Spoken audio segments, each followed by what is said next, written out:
Hello, y'all, and welcome to WriteHive. This year, 2023, we are talking about Portal and Second World Fantasy. This happens to be not exactly a debate. This is not exactly a panel. This is a debate. We're going to go back and forth between people who love Portal Fantasy and people who are so passionate about Second World Fantasy. And then we'll get to Kristin, who actually can't decide which one is the best, but, we'll figure it out as we go along.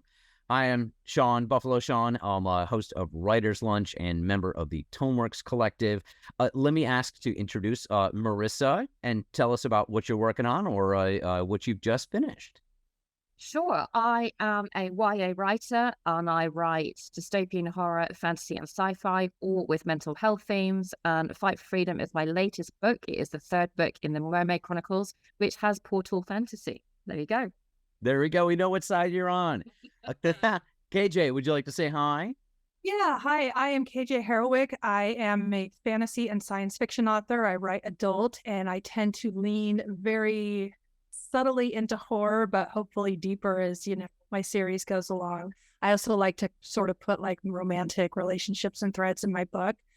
I should be working on the sequel for Bloodflower, but I decided that next year is the year of the dragon, and I have a dragon romance or fantasy romance that I've been working on for too long. It's kind of my training wheels book, the one that I revamped over and over again and finally just went, it's not ready for anybody. But I've decided to take a different approach to it, so I'll be gutting it this year, and I will be releasing it sometime next year to coincide with calendar.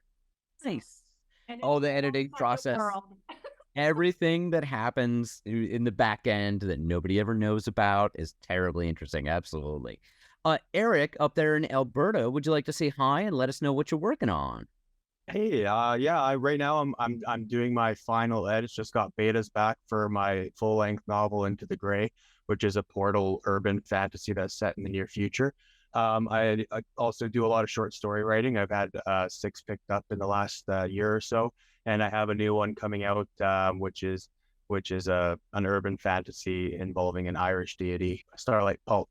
So that's mostly what I'm working on right now, is just doing those tedious edits for the last one. Got to force yourself through, but giving a polished product, super important. Absolutely. Well, yes. Every time. Tatiana, do you want to say hi? Sure. Hello, my name is Tatiana Omi, and I write secondary world fantasy populated with diverse and awesome characters slaying dragons. I have a published duology, and the first book in that duology is Stones to the Wind up here. But I'm currently working on a novella that is inspired by Afro Samurai, so it's an anime-inspired novella, but that centers Black women in the narrative. So if you're looking for second world fantasy, action, diverse characters, and just a good time, I got you. Nice.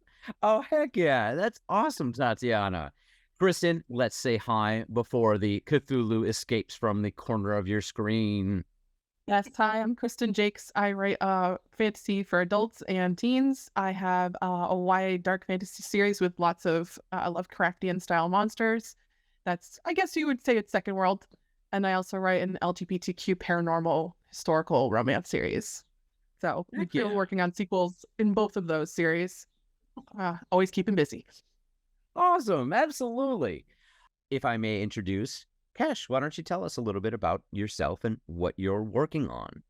Thanks, Sean. My name's Keshe. I'm from Australia, and I am a YA fantasy novelist. I have a debut novel, The Girl with No Reflection, coming out next year with Delacour Press. And at the moment, I'm just sort of finishing up edits with my editor and thinking about what my next project will be. Thank you so much to all of our panelists, and we're very happy to have you guys here today. Let me start with Tatiana. And in terms of your chosen, Portal versus Second World, why don't you define it for us? Oh, interesting. Go straight to the definition. So when I think of the difference between Portal and Secondary World, I kind of go back to Joseph Campbell's The Hero's Journey. And while that's not representative of all narratives, I do think it's a helpful framework to kind of define that difference between the two subgenres. And so in The Hero's Journey, you have that call to adventure. But then you get to that important moment where it's crossing the threshold. And it's crossing the threshold. That is the moment where the character kind of officially begins their journey. And that's the moment when they cross into the world that's unfamiliar to a different world than the one they know. And so I think this is where that difference between Portal and secondary world fantasy lies. It's kind of a spectrum here. But Portal fantasy is that extreme, like it's completely different world, so different from what the character is familiar with. It's that extreme version of that, of crossing the threshold. And it's so extreme that it often kind of affects how the two different worlds are related to each other. So I think that is kind of how I define the difference between the two genres. Nice. KJ, do you have anything to add to, what's the difference between the two? I've always sort of taken a different approach. I guess it's more from a reader perspective. If your book is rooted in any kind of reality or earth-based semi-reality, and then they jump into something that's completely unfamiliar, that's a Portal world, because you are going from something that's very familiar, not just to the characters, but also to the readers. And then they're jumping into something that's so, hopefully so bizarre and weird. And with Second World, you're starting out where, as a reader, where you jump in and there ain't no Earth. It might be like way in the distance because you're light years ahead on a generation ship, but it's either that far away and really just kind of touched on briefly to guide readers, or it's not even there at all, which is the case in my books. Earth doesn't exist in either one of my universes. I think I like Second World fantasy just because it is there's just so much creative license. Like, you can pretty much write whatever type of world you want, and you can make up whatever rules you want as long as you stay consistent within, the lore of that particular world. I think as a writer, Second World is just really fun because you're completely in control. It's almost like this God complex,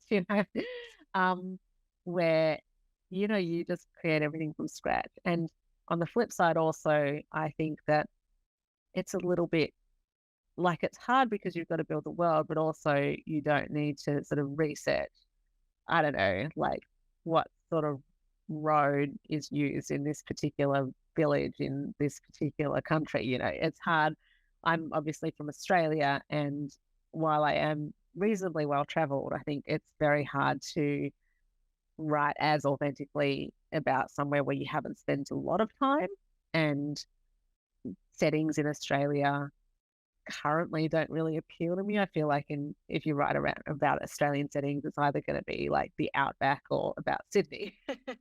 Neither of which settings I particularly feel like writing about right now. So yeah, I think I like creating the whole world. I like the Second World fantasy aspect where you just can build everything from scratch, and you can bend the world as well to fit the story that you want to tell. Oh my, Kristin, do you think there are any character tropes that go with either Portal or Second World fantasy? Yeah, I think that Second World fantasy, as Tatiana was saying, it follows a lot of the hero's journey. And so you have the tropes of like, the chosen one, the reluctant hero, all those things that come up in a fantasy style setting. But with Portal, you get kind of that crossover where they can use the Second World tropes that you see, but you also get those really fascinating ones like fish out of water, stranger in a strange land, some of my favorite tropes. And you see it everywhere in like popular fiction and things like that. Like, you could even say that Thor is like a Portal world fantasy because it's a stranger in a strange land. So yeah, I love stuff like that. Heck yeah. Marisa, in your work or in books that you love, do you see some character tropes that that fit with your chosen, Portal or Second World? I just really agree with Kristin there. I think it is typically, well, even within the Portal, I think it is hero's journey and that reluctant hero, definitely how I write anyway. And I think when you think about things like Alice in Wonderland or the Chronicles of Narnia, you also get that refuse the call moment because they're like, hey, what have I stumbled in here? I want to go home. So you always have a really good, clear moment with that of wanting to, like, I don't want to go down that portal. We could take you back to Kansas, So that can be quite a common theme in the Portal fantasy area. Yeah. I think pretty much any character can fit into any narrative style. But I have noticed with portal fantasies, like say urban fantasy, I think there's a real kind of like badass bitch in a character sort of trope or character profile that kind of goes with that genre. And I think it's because if you're kind of in the real world and you're sort of like having to break out of this shackle of this real world, you have to pretty much, you've got to be pretty badass to do that. I think the second world, it probably spans a lot more different types of characters. I think in second world, there's often really sort of really complex and maybe rich political landscapes that lend themselves to all sorts of different characters, and the main character can be anything in that sort of setting, anything that sort of services the story within that setting. So yeah, I think it's kind of maybe a little bit more flexible, but I think either can go into either genre. So.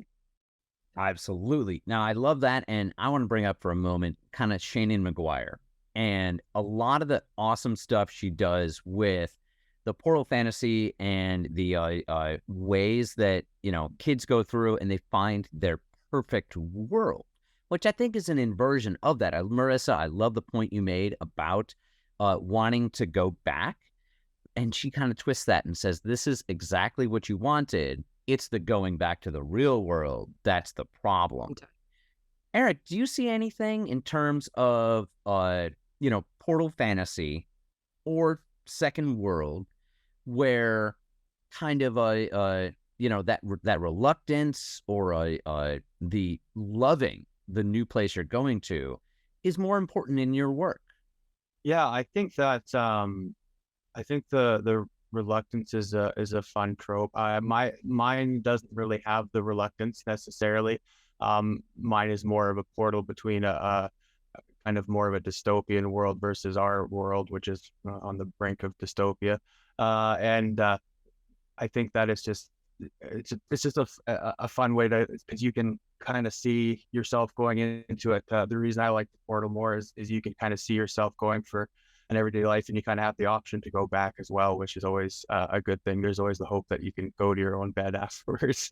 So that's one of the reasons I like the portal, is that you can see yourself being in it more than, I can't go to Middle Earth, but I could go to Narnia, right? So I completely agree with that. Sorry to just jump in. I think that's one of the reasons I prefer Portal, because as a reader as well, if I'm grounded in the real world that I recognize first, I identify with that world and the character so much quicker.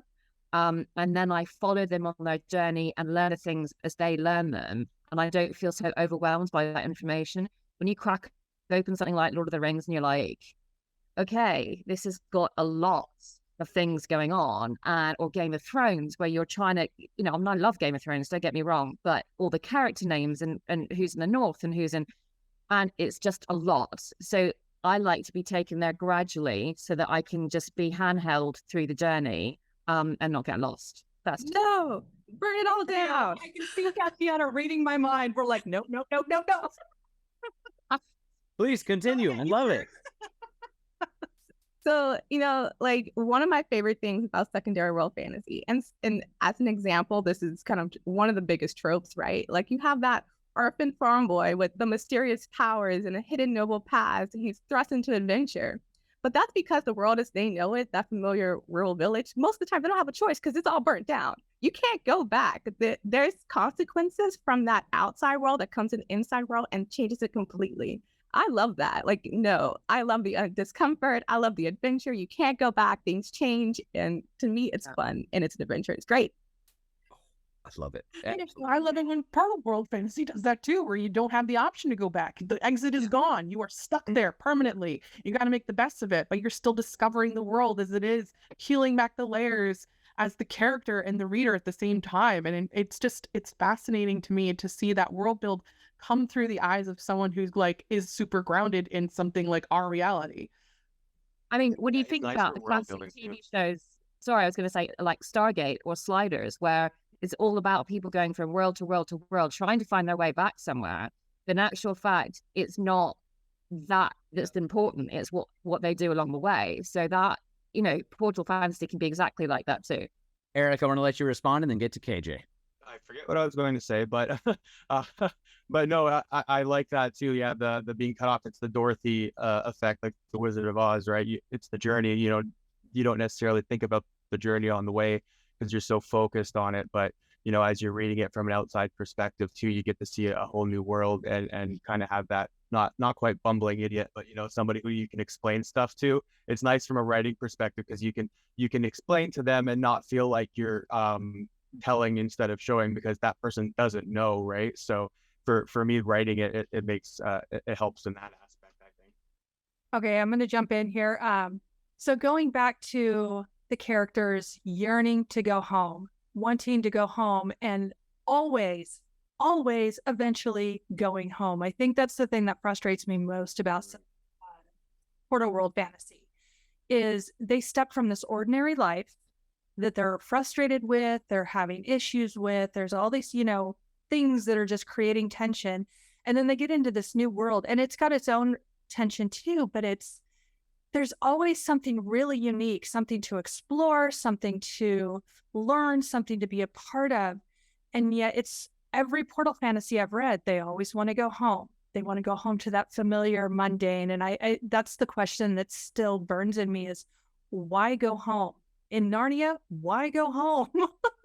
Why would you want to be, in a basic, just ordinary life when you've got this wonderful world, even if they weren't royals at the very end, you still have this wonderful world to explore and so much to learn that you cannot learn in your regular mundane life. So funny to me that you bring up Narnia because they keep going back and eventually most of them end up staying.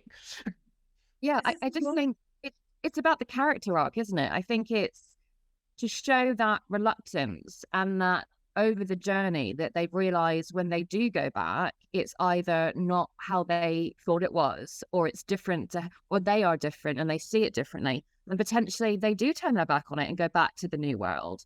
So for me, I think it's just they need that moment of, I'm trying to get back, because it's part of their journey of learning who they are and what they're going to become and how they're going to view that same world at the end of their journey. Yeah. So my second world is just kind of, okay, I'm going to back this up a little bit. My book is a little bit more complicated because I think it probably has elements of Portal fantasy in it as well. So basically it's about a mirror world. And so the premise is that the reflections that we see in the mirror aren't actually reflections, but they're sentient creatures that live in a parallel world that were cursed to mimic us, and they're really angry about it, and they've sort of been biding their time for thousands of years, watching us, mimicking us, and the curse is wearing off and they're starting to regain their sentience and they want to come out and basically kill us and replace us. So that's the premise. So it kind of has elements of both. And so I would say that it's not strictly a Portal fantasy because the initial world is also a completely created second world. So it's kind of like a Portal fantasy within a second world fantasy. And neither of them are dystopian or utopian. They just are, like they are worlds that mirror each other, obviously. And they have creatures that kind of have their own agendas. And I think, I didn't want to make it just a straight good versus evil story. This is kind of like a story about, okay, like who is the villain and who is the hero really depends on which side of the portal you're standing on. If you're the person that's stuck in the mirror that's been cursed to mimic a human for 1,000 years, and then you want to come out and basically reclaim your agency, you're going to see yourself as being the hero. But if you're the person that is going to be attacked by your own reflection coming out of the mirror and pulling you through, then you're going to see them as the villain. So I don't think that it's as clear cut in my book as, it's a dystopian versus a utopian world. So I'm loving this. Absolutely. And let me jump to something. Kristin, for sure, you can jump back into it for a moment. But I do want to ask this, which is, in terms of the things you guys are saying about what you love about Portal or second world fantasy, a lot of these are middle grade, YA, different things like that. And when you're reading it, you are into it. You are into this character. Tatiana, what do you think about, is Portal or Second World more immersive for the reader? I mean, I know my answer and my preference. Second World is definitely more immersive for me, but that's because to me, Portal has too many layers. It's like it's my life and their life and the real. I want that unfamiliar word the whole time, all the time. I don't want all these things getting in my way. Kristin. Oh, As I was when you were talking about like the fact that, you know, the mundane life pulls him back, it was interesting because I was thinking that it's kind of an age thing. Like the younger the character, the more they tend to stay back in the real world when it comes to Portal fantasy. Whereas if character is older and more realized and self-actualized, they might choose to eventually stay in the secondary world. And I think that, yeah, that's a really interesting thing, especially when you think of like the classics, The Wizard of Oz and Peter Pan and Alice in Wonderland. All these characters are younger and they go back to their, you know, our world to grow up, to become adults. For parents and family, which brings those strong family ties. So I can definitely see that. True. That's But true. I'm going back even further with Edgar Rice Burroughs and a Princess of Mars. He gets transported to Mars and all of a sudden has superpowers. And all these things happen. The only time he ever gets dragged back to Earth is when he's forced to, like a bad guy has tricked him and, you know, all that. But the whole time change, you know, the distortion between the two places, the things that a character learns in that time while they're away is so important and so earnest. I do love that. And it does feel more YA and middle grade. As you pointed out, Kristin, I love the idea of there being different answers. What's better based on your age? Eric, I think I see a hand. I think that the real world is also something that exists in secondary versus and Portal as well. While ours is real world as what we see it, there's still the real world as it were with like, even if you look at Wheel of Time, Rand doesn't want to leave. He wants to go back constantly. The whole time he's like, I don't want to be the Dragon Reborn. I'm going back. I don't want to be the Dragon. I'm going back. I want to go back home. I want to go back home. So that going back home, it exists in pretty much the secondary as well, right? So it's just a matter of what you consider the real world. His real world was back when there was no evil. It was just on the farm, right? Where our real world is just like where we are. So it's just kind of I guess a matter of perspective of what the real world actually is. Ooh, is Star Wars a second world fantasy? Oh my gosh, absolutely. Marisa, do you have anything to say about grade level or age of the reader? I think now I do. I haven't before. I think that Portal fantasy maybe is more geared to middle grade, young adults, new adults. At least that whole complete circle of returning and having that journey and realizing, you know, the family they left behind or whatever. You know, if you take Dorothy, and is it what she thought it was, and what did she know? And the adult stuff, I think, is definitely more geared towards that second world or high fantasy. You know, when you think about Game of Thrones and things like that, there does seem to be a difference in the age that enjoy those things. You know, but if you take something like The Matrix, for instance, which is, you know, goes back and forth, that's quite complicated, and that's enjoyed by, you know, there are things that span all genres, and I would say Harry Potter would do that as well. So that's my very convoluted way of saying maybe. Absolutely. Kristin, did you have anything to add to that? What I was saying about the point about the ages is that I think it's not just a matter of like that Portal world works better for the return when you're a younger character. For me, the point was like the older the character, the more you see them returning to that secondary world through the portal. And that also comes into the immersion argument for me. It's like, I feel like Portal world can be super immersive because, as I said, you're viewing the world through the character's eyes as the reader too. There's kind of a self-insert fantasy at work there. Yeah, if not more so, I think because you identify potentially in a Portal fantasy, because you're recognizing the real world first, you identify with that. So there's an argument to say it could be more immersive. But having said that, I don't think one or the other personally would be more immersive. I think really it's about how it's written and how you bring the reader into your experience. So I'm going to be diplomatic for that one. Devil's advocate. I feel like second world fantasy is more immersive because it is a completely different world, and you have to throw yourself completely into this world that the author has created, and they have to be so clear about, you know, what this world entails. Like, I feel as though part of really getting sucked into a book is really just getting grounded in this world that is completely unrecognizable, or recognizable but different to our world. Well, let me throw this to KJ then and ask, how do you think a reader or even a writer, as you're working on it, can grow their love for Portal or second fantasy? It really depends. As a reader or as a writer, I think we already know what we love. I mean, obviously we have, like you said, we've got two people that are very passionate about second world, two people that are passionate about Portal world. And it comes down to taste. You know, some of us like that journey from the familiar to the unfamiliar and sort of back again. Kind of a Tolkien-esque revolve.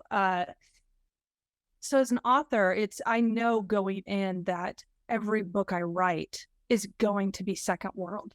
So then it becomes a challenge of, how do I help the readers understand that enough of this world that they can sort of, one, immerse themselves in it as if it's familiar to them, even though, you know, along the way they're going to go, ooh, you know, there's a skull over here, or there's a broken spaceship over here, or, you know, there's these little catnip things that I really need to see.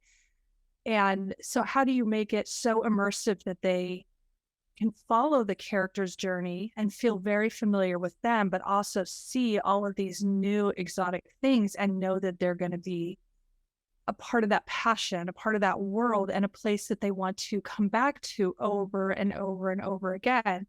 You know, Harry Potter, everybody wants to go to Hogwarts. You know, in Star Wars, everybody wants to be, you know, on their chosen planet. And Avatar, everybody wants to be on Pandora. Nobody wants to be on Earth anymore, you know, because even just through the eyes of the few humans that are there, you see the dark side of these politics that are familiar, even though they're far away, they're still very much in play.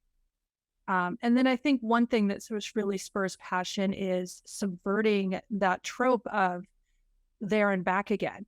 You know, if you've read the Donovan series, it's very dark. It's very just immersive. It's very second world, and Earth is there, but every starship that comes, they have to go through such a, they have to go into outspace and come back again. And they've got like this whole string of ships that are just missing. And the first one shows up and it's a ghost ship. And then another one shows up and, you know, everybody's been on there for like 50 years and they're all this cannibalistic cult. So going back is actually, it's not something you want to do at all. So you either stay on this planet that's trying to murder you, or you hop on a spaceship where you could be lost for centuries aboard this ship and turn into a cannibal, or, you know, be licking the paint off the walls just to survive. So, Donovan, definitely. Heck yeah. Tatiana, what do you have to say about growing your love for Portal and second world fantasy? So in regards to growing your love, like when I was younger, you know, there wasn't, and as we kind of just bring a lot of the different things we talked about, Portal fantasy does lean towards M grade and YA, but, you know, not all the time. Plenty of exceptions, plenty of adult and new adult books that are Portal fantasy. But there wasn't a very YA defined genre when I was growing up reading fantasy. So I started with adult books. I started with secondary world fantasy. That's what I started with, and I've loved it. In addition, personally, I didn't find a lot of representation in these fantasy books either. I know we talked about the Mundane and what you related to. I didn't really know, like, I didn't really relate to them. I related to Alana and Tamara Pierce's series. You know, I related to like going on adventures. So, and that's what I want to write. And writing more characters that are diverse in secondary world fantasy. So what I'm saying is right now, the genre is a lot more diverse and a lot more accessible. So if there's something that you thought wasn't for you, there is. So just go looking for it. And there is something in either portal fantasy or something in secondary world fantasy that is for you and that you can enjoy. We're talking about some of the big ones and the historical ones and stuff for sure. But look past those. If this is a genre you're interested in, there's so many more out there. Absolutely. Eric, do you have any opinions on growing your love for portal or second world fantasy? I do, and I want to try. I wanted to bring something up too. So if we're looking at space things like where you're leaving on a spaceship and going to a secondary world, sure, there's a secondary world, but if Earth still exists, is it actually considered secondary, or is it a portal? Because while the portal's not, an arc or something or a tear in the universe you go through, there's still the ship taking you, and there's that travel element where you still have Earth to return to. So if you're looking at sci-fi like that, like Star Trek and stuff like that, is it secondary or is it more leaning towards portal? I was just wondering that when you were talking there. Because realistically, you have that travel element where you're leaving Earth behind while you're going to a different place. It's still there, right? So just something I wanted to say there. But as far as growing your love for it, yeah, read everything, read it all. I always read whatever I can. I jump genres all over when I write, when I read. It just makes you more rounded in all of your aspects. You can kind of appreciate a little bit of everything. Not everything's going to be for you. You can put a book down if you want to, but pick it up first and give it a shot. So nice, heck yeah. Let me throw this to Marisa, and then I do believe Kristin wants in on this as well. I was going to say two things, Eric, just to add on to your point about the space, because the book that I've been thinking about while we've been talking is Project Hail Mary, and I don't know if anyone's read that. So it's by Andy Weir, the author of The Martian. So and I kept thinking, is that portal? Is that, because he goes off to space and he can't actually return because the spaceship can't return him. So, that's one that really kind of blurs all those lines, I think. As for growing your love, now I do embrace all kinds of fantasy. I am most comfortable writing portal fantasy and reading, but I do love watching the second world fantasy. So I love Game of Thrones. I love Lord of the Rings. I love all of that. And after the Game of Thrones was done, I was like, I want to go back and read the books. I picked up the first one. I thought, this is so big. This is so big, So I listened to them. So I've been listening to the audio series. And I think if you find one or the other genre intimidating, listening, if you like audiobooks, can be a really good way to bridge that gap, because it's less effort and someone's telling you that story. You can dip in and dip out. You can rewind what you haven't understood. And so I have been doing more second world fantasy through my audiobooks. So that might be a way to grow your love. I think just by reading a lot. I think that the best way of educating yourself in any writing style is just to keep reading and learning. And I beta read as well for a lot of fellow authors, and I think that's a really good way of kind of getting in at the ground level and seeing how other authors build their worlds, whether that is second world fantasy or portal fantasy, how they introduce new concepts, how they move from the real world to the portal world, or how they just throw you in at the deep end, and how they kind of introduce all the concepts and the world building. I think that's really interesting to study. So reading a lot is my answer. I love the idea of being inspired by different ones and like crossing those lines. Kristin. That was going to be my argument, is that, read everything, watch everything, consume different forms of media, like watch isekai anime. So you get like the portal world style things from that side of the fence, and just read comics like Saga that like introduce like the sci-fi elements of second world, and watch Star Trek, watch Doctor Who, which I really think is a portal anime or portal series, don't you? Yeah. Kristin, let's get a definition of, as you were mentioning before we started, isekai and how it relates to portal and second fantasy. So it is the character insertion into a secondary world, often through either portals or reincarnation, second life, that kind of thing. So it's a character that starts off with knowledge or a life in our world and is transported to a fantasy world. And they're often, the chosen one or overpowered heroes. But, it's really fun because they play with all sorts of different tropes in that subgenre. One that I really got into it for a while, and you can tell that it's an isekai just from the name of it, is that time I was reincarnated as a slime. And, a slime is like the lowest level kind of like bad guy in D&D or in Final Fantasy. Characters. But he becomes the most overpowered, taking over the world in this second world kind of thing. Let me bring up this question as well, which is a lot of these Portal and Second Fantasy books and media are about that overpoweredness. John Carter of Mars, he can jump, and he's super strong and stuff like that. You end up with someone being reincarnated into Second World, and they suddenly have superpowers. What do you think about Second World and Portal versus superhero kind of things, discovering powers within yourself? I don't know if anybody has a thought on that. I got that. I got all of it. I mashed it all together. I want everything. I have another dystopian series that is kind of a superhero series, but it's based on genetics. So you can swallow a pill and grow butterfly wings, for instance, or run really fast, or whatever you can harness in DNA, you can ingest and become. So there are these things, but then there's the dangerous side of it as well. If you take too many of these pills, it can kill you. So I love, and in my mermaid series, my main character does end up having a power because she ingests this substance from the portal world that gives her the ability to shoot fire from her hands and eyes and things like that. So I'm like, do it all. I love it. Yeah. But I love how we've been kind of talking about, bringing up properties like, is it a portal fantasy? Is it a secondary world fantasy? And I love that. I do think there's kind of a spectrum of what things can be, because we do have so many different genre mashes.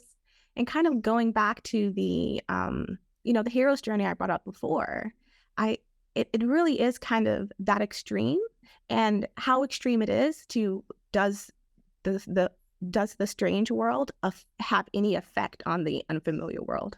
So I'm thinking of Harry Potter, for example, and many people agree that at the beginning, Harry Potter is a portal fantasy, that, they go through the platform, they go to Hogwarts, it's a portal fantasy. But as the series continues and as it grows, there's suddenly consequences that happens in the strange world with the war and everything that suddenly affects the mundane world. And suddenly it doesn't feel like a portal fantasy anymore because of how it affects the original world. So it kind of transforms. And I do think there's kind of a middle here between secondary fantasy, which is like the hidden world fantasy, that might be in the middle between portal and secondary. But I do think that one's there somewhere on the spectrum.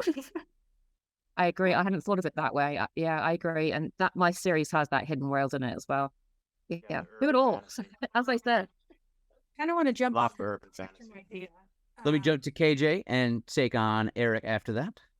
Yeah, I wanted to jump to that spectrum idea and back to what Eric was saying about, if you're in space and you're in one location or another, and you're going to another location, is it portal? Is it second world? And I think it is a spectrum. When you look at the Donovan series, it has the threads of a portal world, but everything takes place in a second world.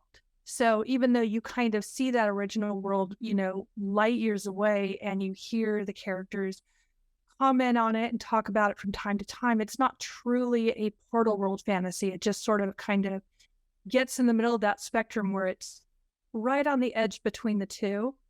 The Eyes of Light and Darkness by Ivan Cat does the same thing. You see that you don't see the journeys that these people take. You start on JV9, and you hear little bits about Earth and these generation ships. But really, they're just going to a mining rock out in space to figure out what are these weird rocks that they're seeing with these impressions that look like machinery and gears and what's going on. So everything is, again, it's sort of right on that border across the spectrum where it's between the two. And so I think, with portal world and secondary world, we tend to look at them as two extremes.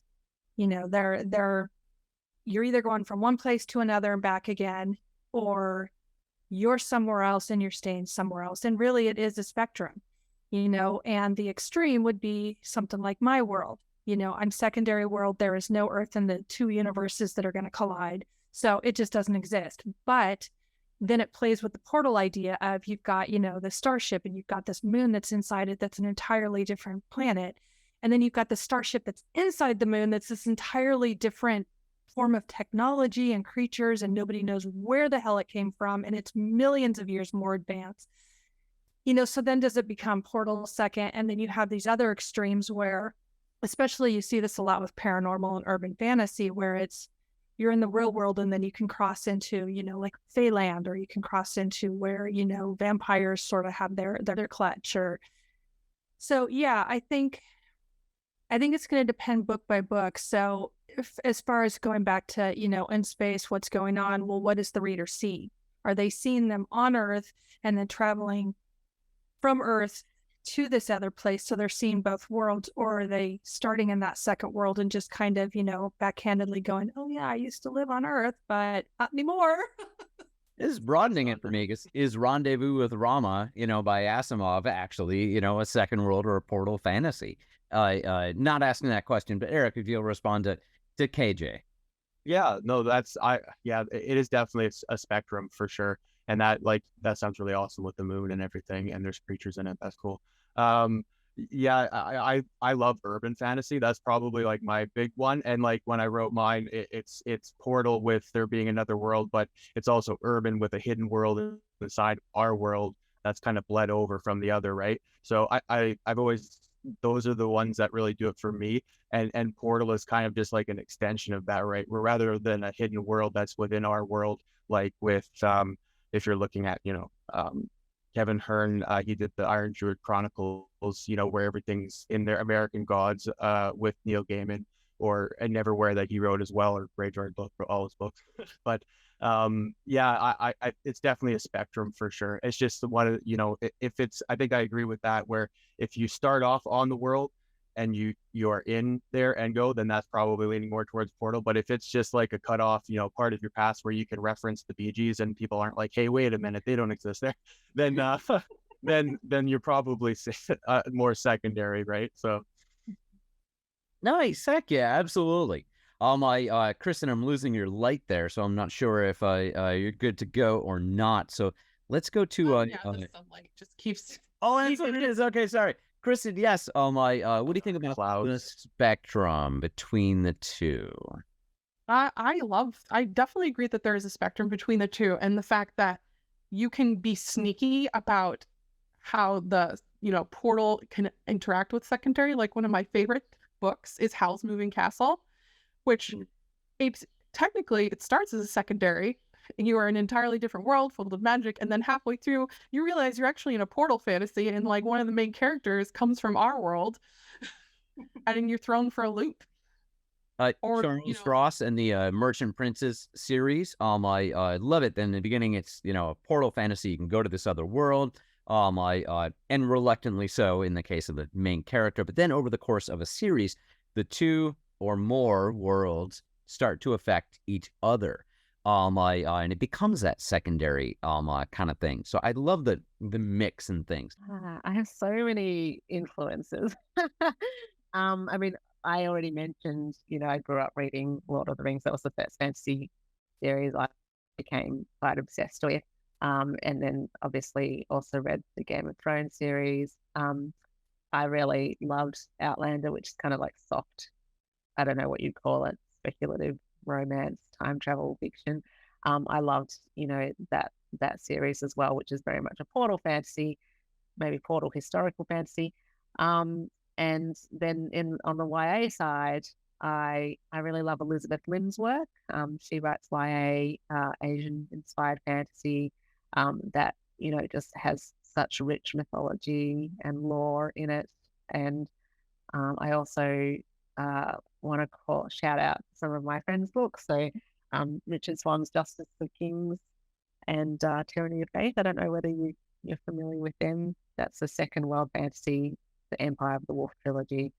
I loved that world. I think Richard created such a rich political landscape. Like there's just so much world building layered in there, and he's just so good at seamlessly putting you in this world and grounding you in it and navigating the reader through this world that kind of has echoes of medieval Europe, and maybe like, the Roman Empire as well, but it's still so fresh and unique and has all this magic. There's, these magic systems that just make it really, really fascinating.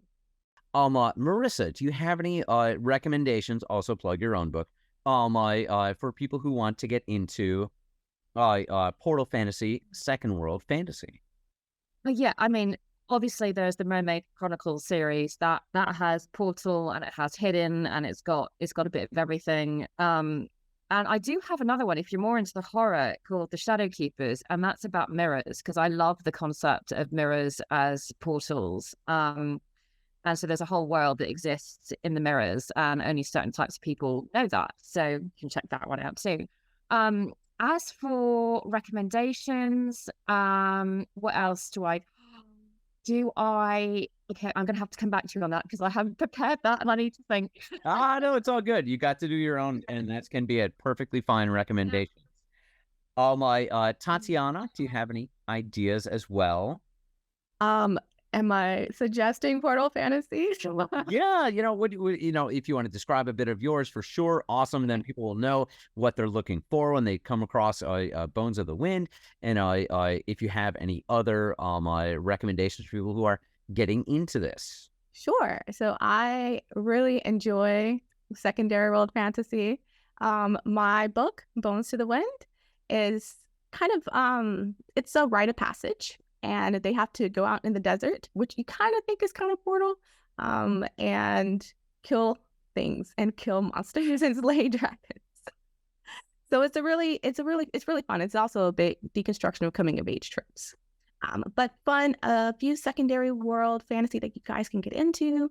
I really enjoyed the Raybearer series recently by Jordan F. Iweko. Perfect, beautiful YA, just secondary world fantasy, just absolutely gorgeous.